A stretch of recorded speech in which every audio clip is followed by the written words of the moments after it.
To discuss, our chief foreign editor, Rob Parsons, is with me. And Rob, big picture, what is happening on the ground in Ukraine? Because it sounds like in a number of key areas, Russia is losing.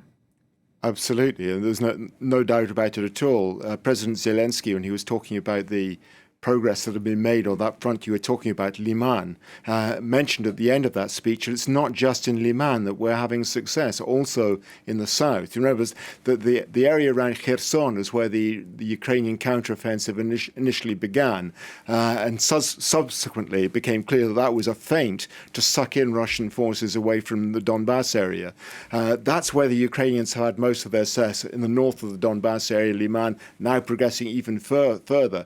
But that original counteroffensive, which has just been ticking along, now seems to be picking up momentum as well, with signs that the Ukrainians are pushing down towards a town called Duchany in the north of the Kherson region, and hoping to encircle a large swathe of Russian-occupied territory there before pressing on towards Kherson itself. Meanwhile, further north, and now east of Lyman, which was liberated over the weekend by the Ukrainians, the Ukrainians are pushing forward extremely fast, with very serious implications for the Russians indeed, because if they take their next target, the town of Krymina, and a bit further to the north of that, Svatove, they absolutely disrupt the Russian supply routes for the rest of the Donbass, in particular Luhansk region. And the two towns which our viewers may remember that were taken by the Russians in the summer, of Lysychansk and Severodonetsk, they seem to be the target now.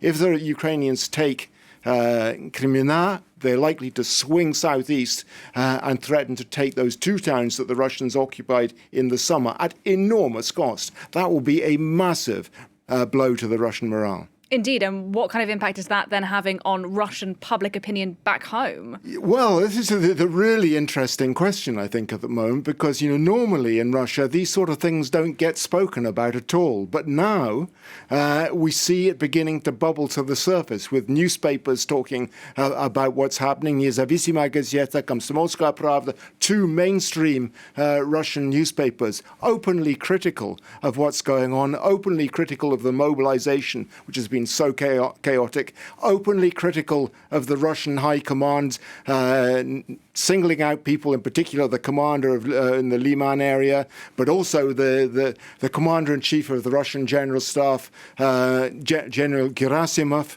He's been singled out for criticism. The one man who hasn't been singled out for criticism over all of this, however, is the man who started it all, Vladimir Putin. So the question really is, I think, at what point does the criticism start to move to him as well? And if the setbacks that the Russians are getting on in the battles around Donbass and Kherson continue, it's not out of the question, I think, that he will start to become a target as well. And then all bets are off. It's going to be really interesting. As always, Rob Parsons, thanks very much indeed.